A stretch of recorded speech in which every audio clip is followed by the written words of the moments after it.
Hello, everyone. This is Rob Golfi with REMAX, the Golfi team. Welcome to the Golfi Real Estate Show with host Stephanie Vivier. Well, hello, Rob. It's so great to have you back on the show, especially because we got some good weather this week. It's warming up. We had a little humidex on Thursday. It's really feeling like spring. Is it feeling like spring when it comes to the real estate market? It is feeling like spring. The only thing I'm worried about that we're going to have a winter storm happening, and I just, you know how the weather here. What happens is you get summer one day and winter the next day. They like to give us a taste of everything. So, I am enjoying the weather. It's fantastic. Isn't that the way? Isn't that the way? Well, we just take it one day at a time. That's all we can really do. And as I understand, you've got some numbers for us. We're getting here into, I guess, the middle end of April. April already ends next week. I can't believe that. How are things looking for April when it comes to sales? So April versus April of last year. So April 2025 versus April 2024. Unit sales in Niagara are down 55%. It's crazy, and when we were looking at last year, in 2024 versus 2023, unit sales were down from then. So it is tough. Like I'll tell you, it's a grind out there. You got to work hard. There's no. The glory days are over, and if a realtor can make it in this market, he's in for a lifetime. But just like the one thing is, we know for some reason appointments are down for almost 15%. So even like their sales are happening. There is, you see some properties going into competition because they priced it aggressively to create that. But I think if the tariff thing wasn't happening, I do feel the market would have been just maybe probably a lot better than it is now. But there is a lot of uncertainty, and I don't know if it's the election. I don't think it's the election. I think Trump has overtaken that over the news waves and stuff like that. But I do feel that. But the tariffs did cause a bit of a scare for people right now to just hold off before they're going to jump in and buy some real estate. And I don't know how people are doing it, like especially realtors out there. Like you were mentioning that before we got on the air, like how are realtors surviving in this market? And that's right. Like I think about that, Rob, because, you talk about that 2020, 2021. And I know a lot of people jumped into the industry because they thought, well, this is a real easy way to make some cash. Oh, no kidding. So in over here, I got one stat. It says 66% of agents had no activity in first quarter.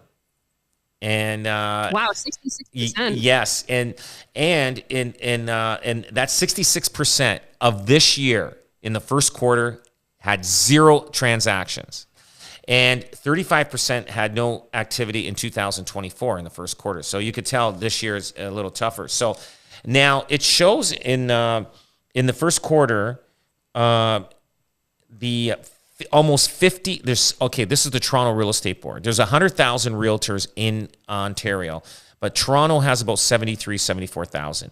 So out of the 74,000 realtors in Toronto in the first quarter of 2025, 50,000 have not done a transaction. 50,000. Oh my!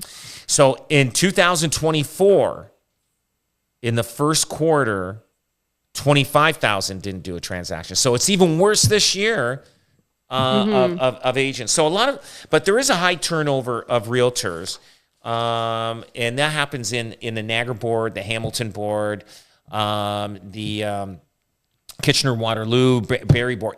There's always a turnover of realtors, and people want to get in thinking it's easy. They see the TV shows and all that kind of stuff, and when they find out they have to grind it out, and do stuff, they realize that it's not for them. It's not, and real estate's not for everybody. It isn't, and it is tough. I mean, but you're not a salesperson.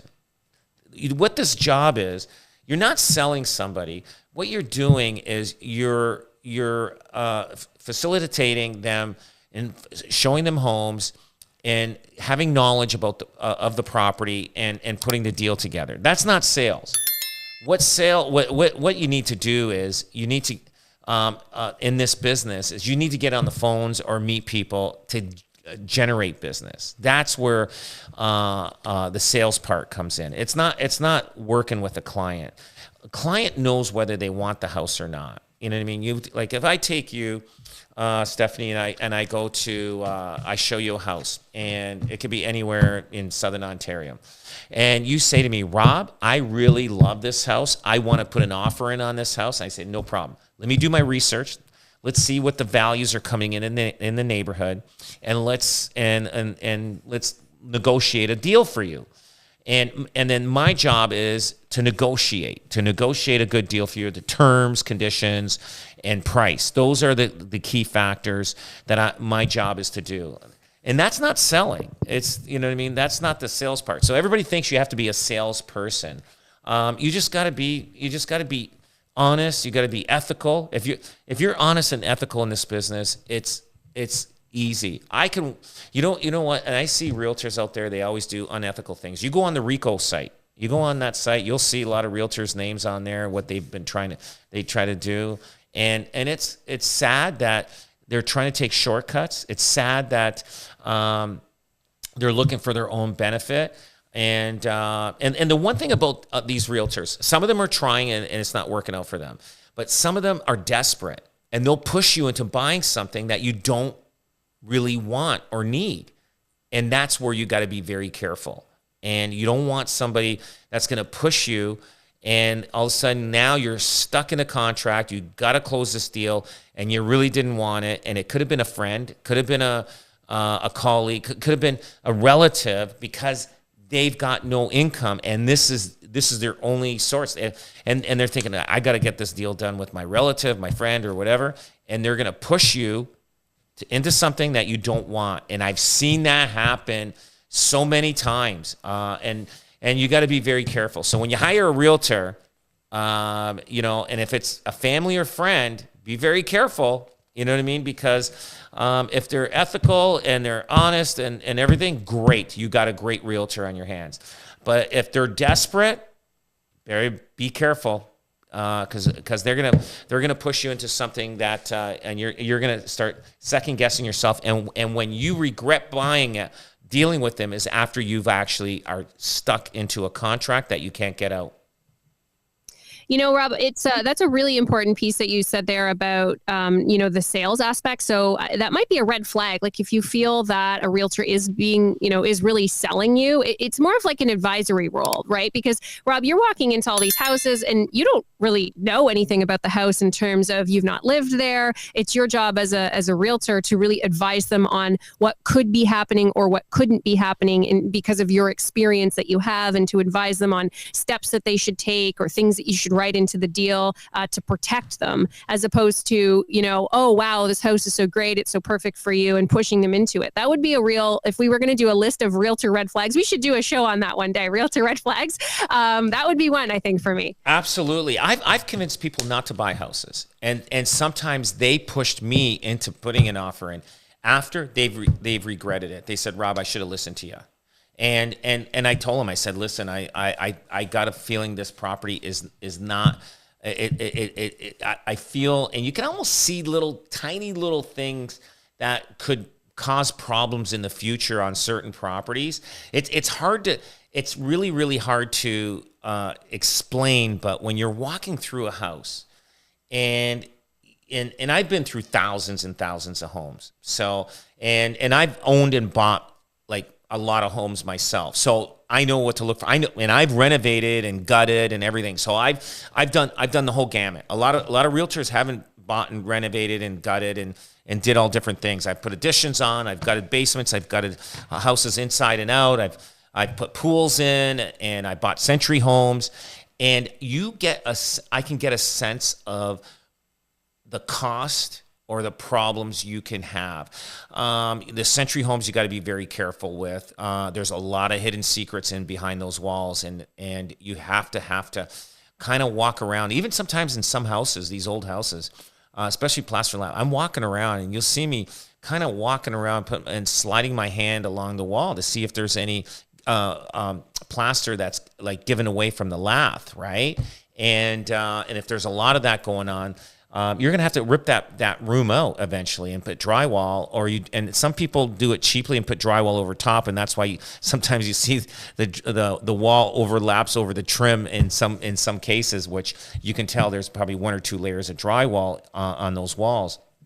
But yeah, like it's like again, I think a realtor should educate themselves more on construction and on different things that could be problems, and then they can show that to the buyer, and so that buyer is not getting involved in something that could be very costly. I'll know right off the bat. I'll say, listen, this house, you're going to need to do this, and this. I can tell shingles by looking at them, pretty close to what the age is of the shingles. It's just like I remember I worked at Foot Locker in Niagara Falls at Niagara Square when I was young in high school. And when people walked in, I knew their shoe size by just looking at their shoes. That's how good I got because I was working a lot and as a student, like when you walked in and I saw your foot, I knew what shoe size you were just by looking at it. I can guess it within a half a size. And that's, and I got good at that as at working at Foot Locker. Just like as a realtor, I can tell, by the windows, I can tell the shingles what age they are to a certain degree, and you need that. Like you need that somebody that knows that kind of information to help you guide you, like when you need to replace that. Like if a single person buys a house and they just barely got enough money to put the down payment on, close the deal, they don't have the money within the next 2 to 5 years to put a $15,000 shingles on or $10,000 shingles. So you got to make sure that it gives them time to save up to do that. I mean, everybody can get financing for that, but now they got another payment on their hands. So you got to be very, very careful on that. Well, describing how you're approaching, like looking through the house with them, Rob, it's like you're shopping for the house too, or you're shopping the house. Like you're really information gathering when you're on the property with the people. Absolutely. And, you should know if there's vermiculite insulation in there or some kind of different insulation. Have it looked at. There's so many aspects of it. So, and I'll tell you, a lot of these realtors that aren't doing deals, how are they going to know that? They don't have the experience either. Like, I mean, I was a new realtor myself at one time, but I did own houses. I did buy houses. I did go through a lot of things. I had, rental properties, there was mice infestation I had to take care of. I know the signs of that. I know the signs around the house. I know the signs, the downspouts going down, to see how the levels of the grading of the dirt around the house, to see, the landscaping around, to see if it's going to be causing any problems. There's so many different things you have to know. And a realtor that's not selling houses does not know that. So what do you recommend for new realtors then? It's like a chicken and egg thing, right? If you have that knowledge and education, you're probably going to be doing all right, but you have to start somewhere, as you said. I know with the Golfi team, you're really good with mentoring. Yes. I think if you're a new realtor, and I would sign up with a team. What you learn in 2 years on a team, most agents independently on their own don't even learn in 10 to 20 years. I'm like, that's because we do a lot of scenarios and talk about situations with our team every week. So, and they're getting educated. They don't realize they're getting educated, but when they decide to go on their own and leave the team, sometimes they do. A lot of them stay. A lot of them, will decide to go on their own. And the experience that they have is unbelievable. And I remember my broker, he even said, he goes, Rob, you got the best graduating class when it comes to realtors, because when they leave, he goes, they are so knowledgeable and they're so experienced. And it's not because they sold a lot of houses, they have, but the experience that like they call me and I know how to handle any situation that could be a problem. and that's our job is problem solving. So realtors out there, they don't have that experience. Like if they're on their own, they don't have like somebody like myself that they can call and say, hey, I'm in the middle of a situation. But we always talk about situations. We talk about situations that happen to another realtor. Like, I mean, we're we sell over 1,000 houses a year, and can you imagine how many situations that are happening? So that's our pretty much everything that could happen happened. So our realtors, they learn about those, and they become MBAs in real estate. Yeah, it's really what you need. And that's the experience you get with the Golfi team. Rob Golfi is with us today in the Golfi Real Estate Show. He's sticking around. And if you want an affordable place, look no further than this one town here in Niagara. He's going to tell us about it coming up next here on the Golfi Real Estate Show on Newstalk 610 CKTB. Are you worried about selling your home on time and for the most money? Hi, I'm Rob Golfi. Every year we invest millions of dollars in our advanced marketing system, ensuring your home is seen by tens of thousands of potential buyers. We don't just hope it sells, we make it sell. Welcome back to the Golfi Real Estate... Oh, no. Welcome back to the Golfi Real Estate Show, Niagara Edition. I'm Steph Vivier, and Rob Golfi is with us today. The word affordability is one that we always perks our ears up. We want to know what's affordable. Where is it affordable? Well, one spot here in Niagara is being ranked affordable when it comes to rent in Ontario. And Rob, I'll let you announce which place that is. That is, Welland is now the most affordable major city to rent in Ontario, according to the new rentals.ca report. Now, the latest rental.ca national rent report has expanded to include 60 cities across Canada, with Welland now ranked as the most affordable city to live in Canada's largest province. That's crazy. Now, Welland ranks as Canada's 48th most expensive city, while St. Catharines comes in at 44 and Niagara Falls at 32nd. Now, the average rent for a one-bedroom unit in Welland was $1,534 in March, down 7.2% from February, of 7.7% from March. So, rents have come down. Now, the one thing I'll tell you, now, if you're listening to this show and you're looking at renting a house, the best time, I'll tell you, and I hate it when tenants leave my properties if they're moving out in November, December, January, or February, because that's like almost like the middle of winter time, and people that rent do not like to move during those times. So if you're leaving and renting another place, it's the best place. It's the best time because you're going to get a better deal on the rental, because there's not many people competing with you to look for a place to rent. And so that's, as a landlord, the winter months are a little tougher, so you could see the rents coming down. But then once you start getting into March, April, May, then it starts picking up.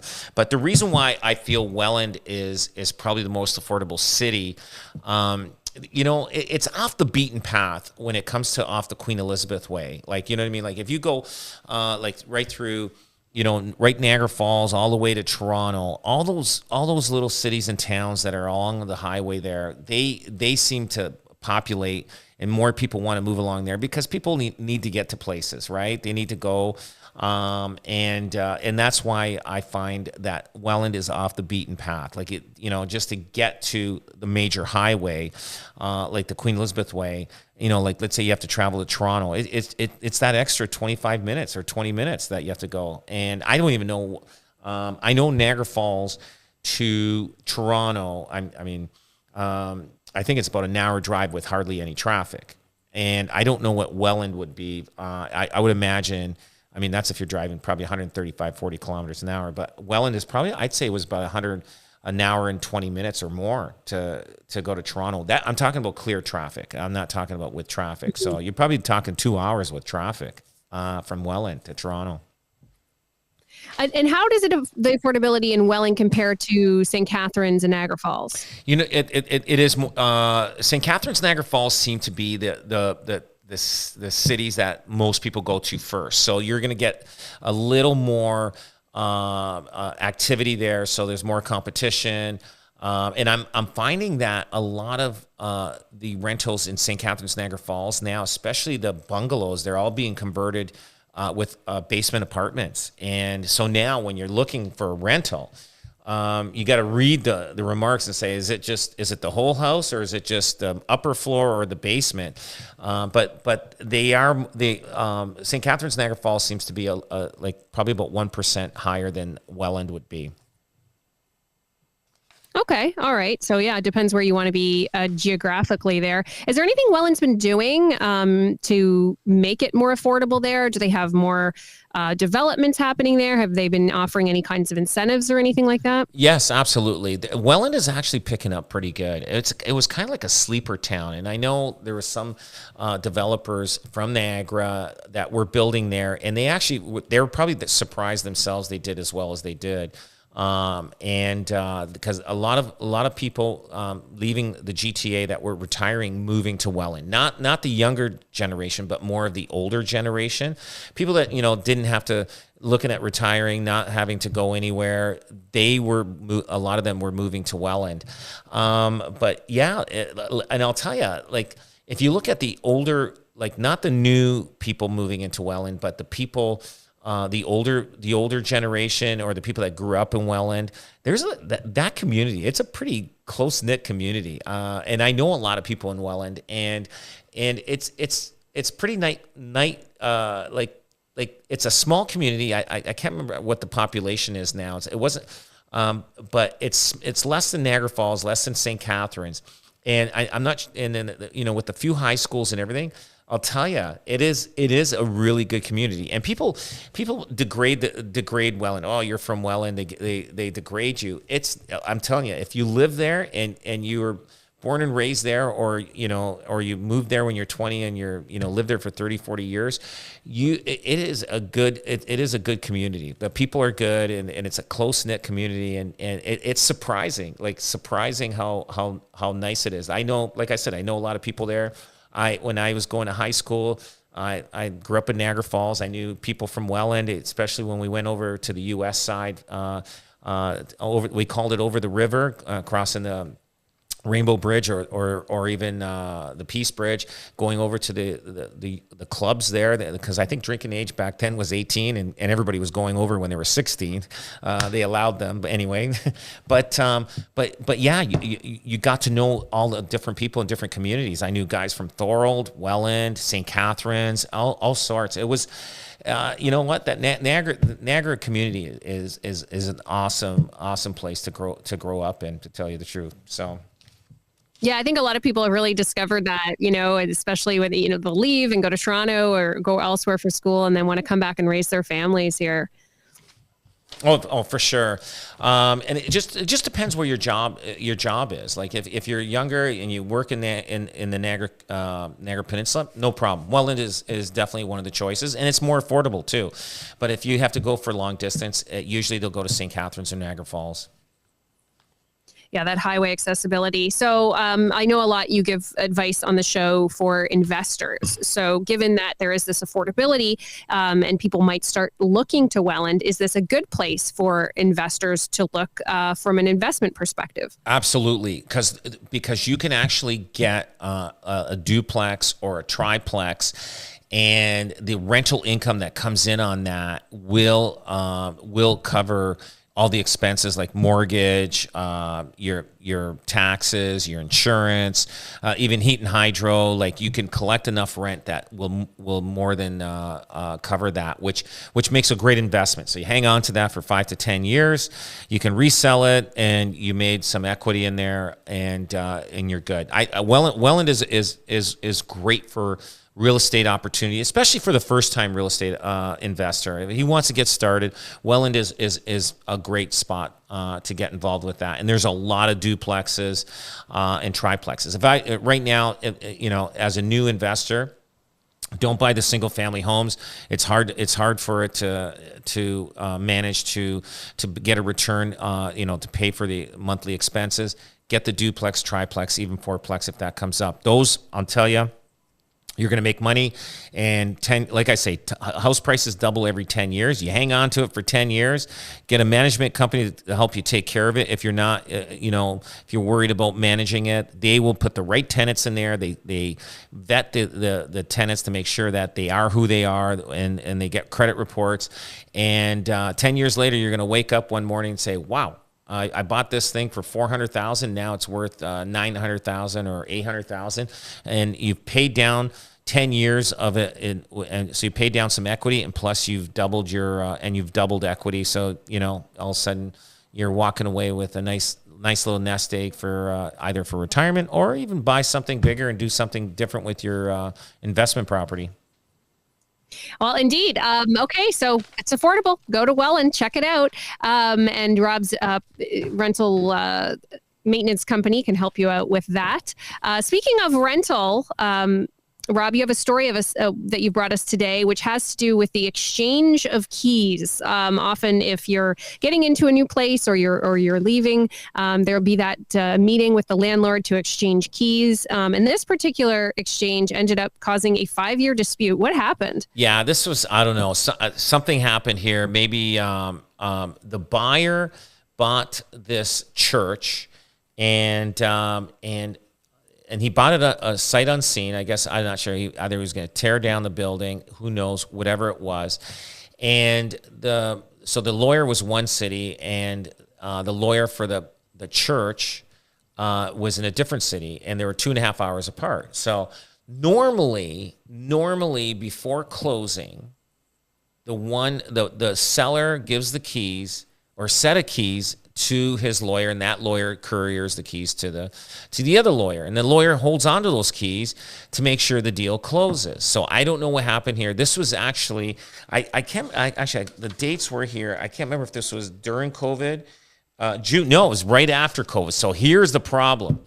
So before COVID, the lawyers would send the keys to the other lawyer. Well, this was June of 2019. COVID hit March of 2019. I even hated this. They wanted the realtors to leave the lockbox on the door and give the code to the buyer once the deal closed. Well, I still felt that the lawyers should have still dealt with the keys because they knew when it closed. And then as a realtor, you got to go there and take the lockbox off, and sometimes the new buyer that bought it would keep your lockbox, and you just lost like $50 to $100 on that lockbox. But what happened here was the buyer says, nope, I want the keys, and if I don't have the keys, I'm not closing. So he had a deposit down, and I think there was $58,000 involved in monies that were given for this purchase. So the buyer says, I'm not closing if I don't have the keys by the time I close this deal. Well, it didn't happen. He didn't close.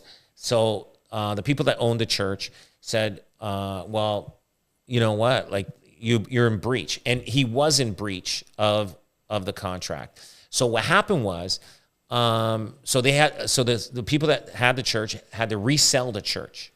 So they actually ended up getting $15,000 more than what they sold it to the first guy. So what happened was the buyer was suing the people that had the church and said, listen, I want my money back. You made your money. You even made more money on this, and I deserve to have my money back. And it went to court 5 years. So the judge allocated for him to get his deposit back. So the buyer got the deposit back and whatever other monies. And if this deal went the other way, and it has happened, first one mistake is that not closing because you don't have the keys, that was reckless. That's one. The second one was if the seller didn't get $15,000 more from the previous agent, from the previous buy, let's say they got less money, the buyer would have been on the hook for that. There's no doubt about it. He would not have got his deposit back, and if there was even more of a shortfall, he would have to kick in. So, it was ridiculous what happened here. And the buyer was lucky that did happen. That the market was going up because June of 2019 things were starting to climb. Things were coming back to normal in real estate, even though we were in the heart of COVID. 2000, we know all what happened in 2021. The market just went crazy, and then it went crazy in the first quarter of 2022, and then it dropped. So it was a benefit for this church to actually lose that deal and get more money for their house, and a lot of that happened. And during COVID, I'll tell you, when COVID hit, people were walking away from the deals because they thought the world was going to end and they didn't want to jump on it. So people ended up reselling their houses, and they ended up getting more. And the people that walked away from the buy, they go, "Whoa, we kind of messed that one up, because we would have had a good deal if we just stayed with the deal." But nobody knows. Like I thought the world. I go, what's going to happen here? Like, you know what I mean? Everybody knew March of 2019. What was it? 2020, March of 2020. Yeah, that was March of 2020 when COVID hit. And but nobody knew what was going on. Everybody thought, oh boy, this is it. We're in for a big problem here in this world. 5 years already. Whew, Rob, time flies. No kidding.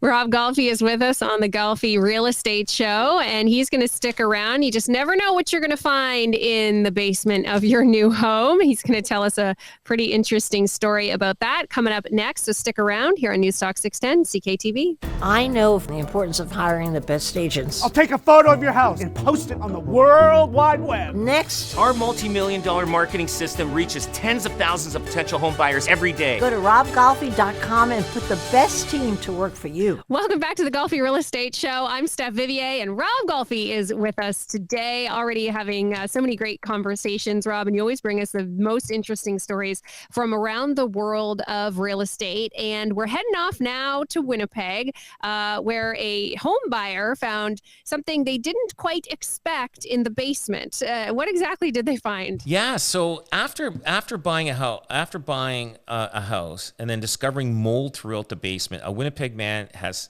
filed a lawsuit claiming the house seller did not accurately disclose the basement moisture issues before the sale. So the buyer paid $640,000 for the house in West Winnipeg neighborhood and took possession in September 2022. Now, that fall, he found mushrooms growing out of the carpet in the basement, according to the lawsuit. Wow.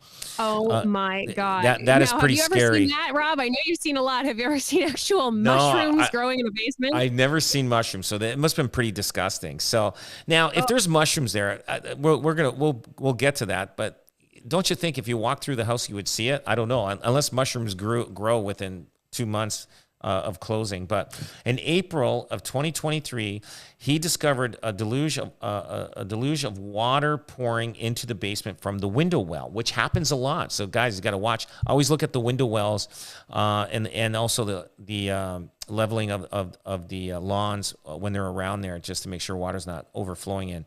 Now, causing significant damage, according to the suit filed in March in Manitoba court. Now, after that, significant long-term mold growth was found throughout the basement, necessitating the complete gutting of the basement and requiring extensive remediation and remove the mold in this place. So what happened is the seller, they knew that there was a problem, and they didn't disclose. Now, before, years ago, this is probably maybe 15, 20 years ago, we used to have a thing called seller property information statement. Now, those are good for the buyers when the seller fills out, but they caused so many lawsuits.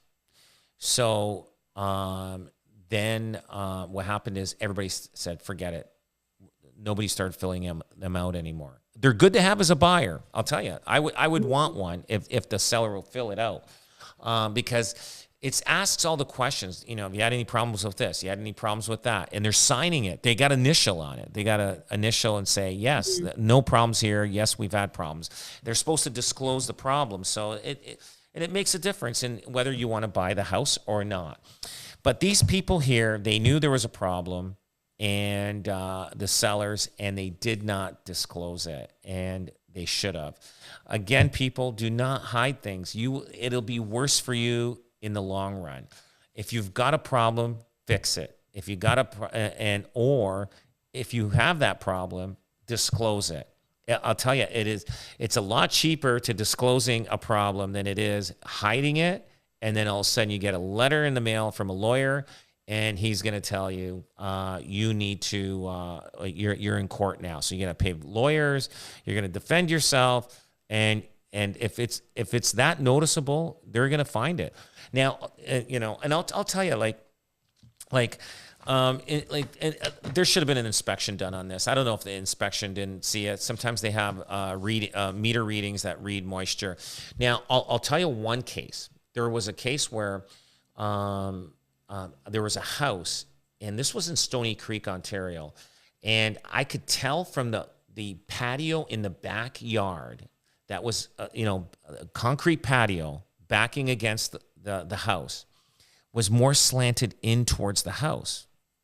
Uh-oh. Oh, and I know there's got to be issues here. It's impossible for it to not have it. Okay? Right. Well, guess what? When the people took possession of this property and they started gutting the basement, there were issues behind the walls, but the previous owner had no idea.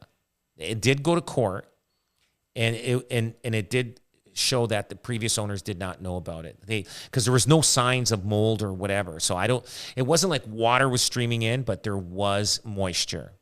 And so those are signs you got to look at. You got to look at. You got to, like, people walk inside the house, look around. Oh, it looks pretty. This is nice and that. You got to look.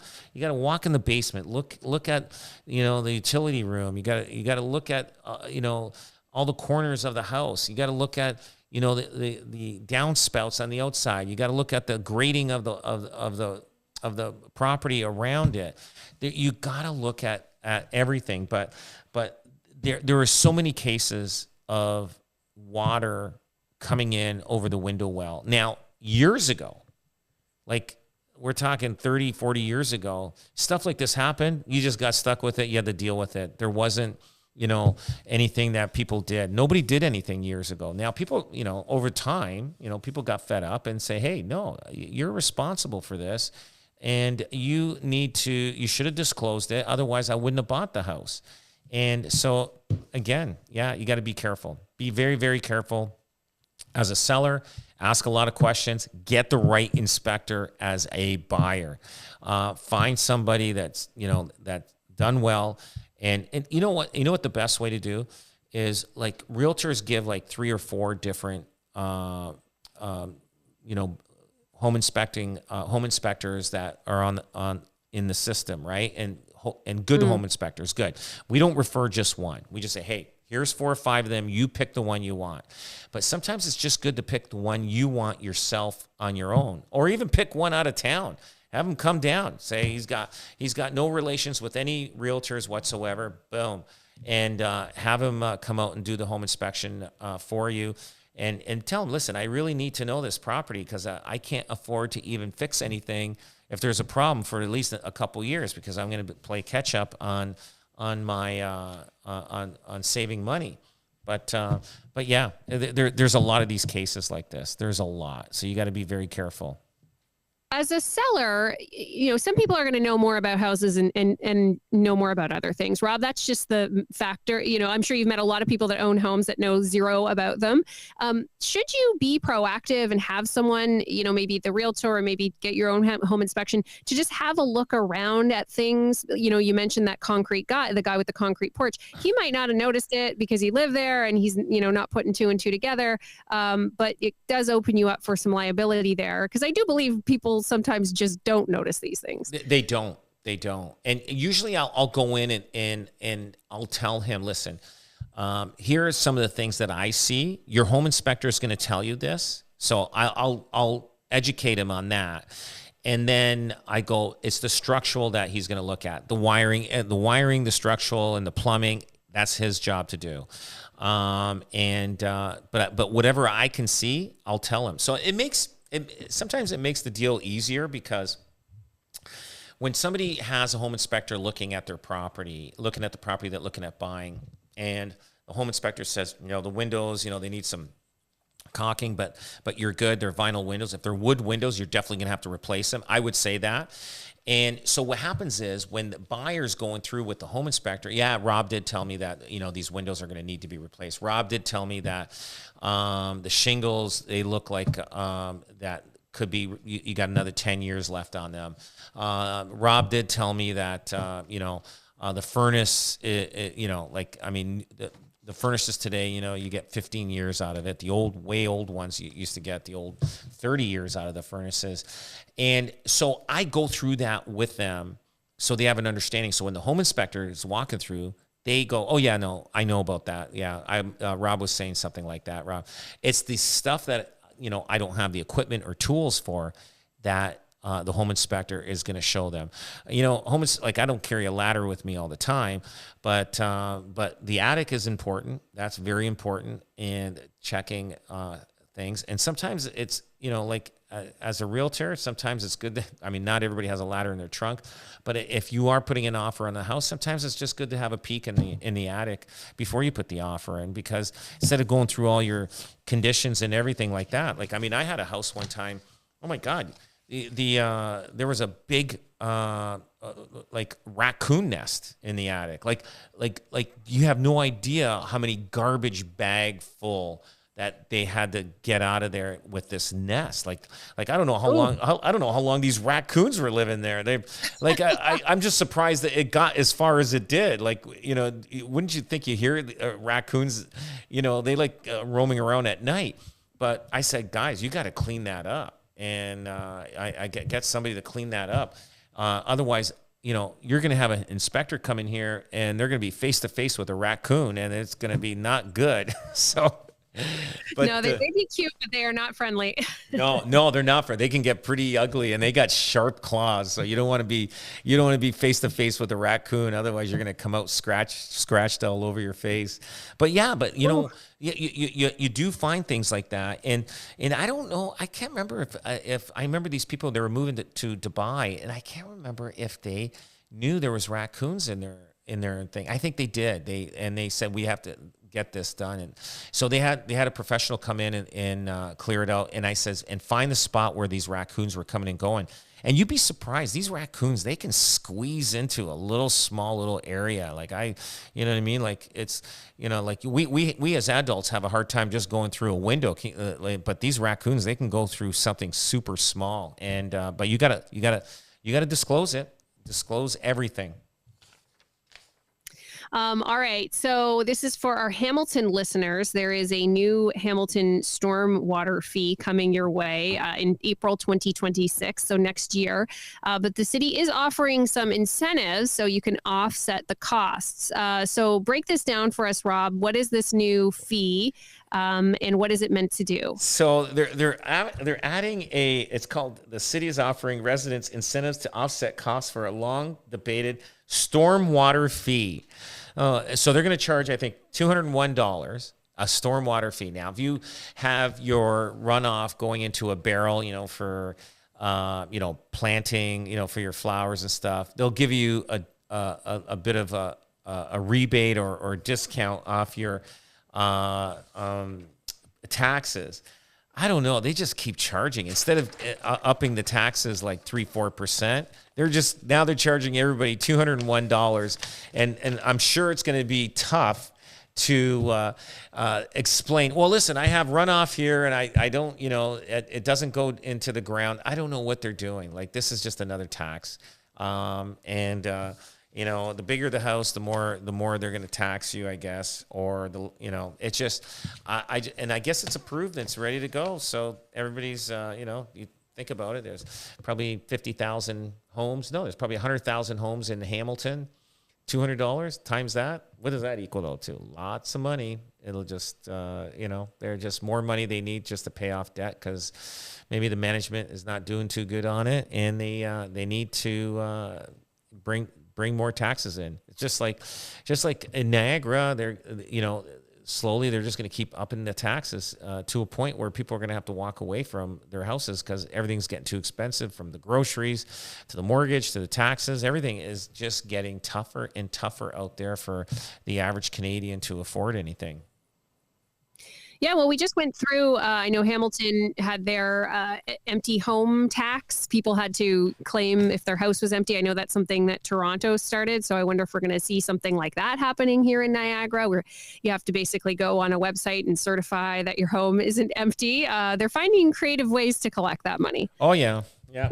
Stormwater sewers tax pretty soon. It's coming to Niagara. Okay, so basically what I'm hearing is get a rain barrel and we won't have to pay for this. Is that sort of the best way to avoid having to pay this? I think so. They're indicating that, if you do different things like rainwater rebate, residential property owners can receive rebates of up to, $5,000 for environmentally friendly yard upgrades, like rain gardens and barrels, permeable driveways, and other solutions for runoff. Owners can apply through Project Partner Green Venture. Now, green space credit, farms, parks, and other properties not directly connected to the city storm water systems where rainwater flows to green spaces may be eligible for credit, which may be automatically applied.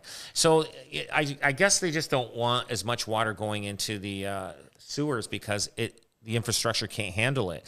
And so now it's starting to catch up. So but this money that they're getting, they're not changing anything, I don't think. It doesn't say anywhere here that they're fixing the system up. They're charging everybody $200, but are they doing anything about it? No, they're just collecting money just to be able to collect more money for the city. Well, I know at my house, I only have a small yard, so I could collect rain in a barrel, but then I'd have to dump it out anyway. So if it does any better. Dump it out, collect it in a barrel and then dump it down the driveway. It goes right into the sewer. They don't know that. They don't know that.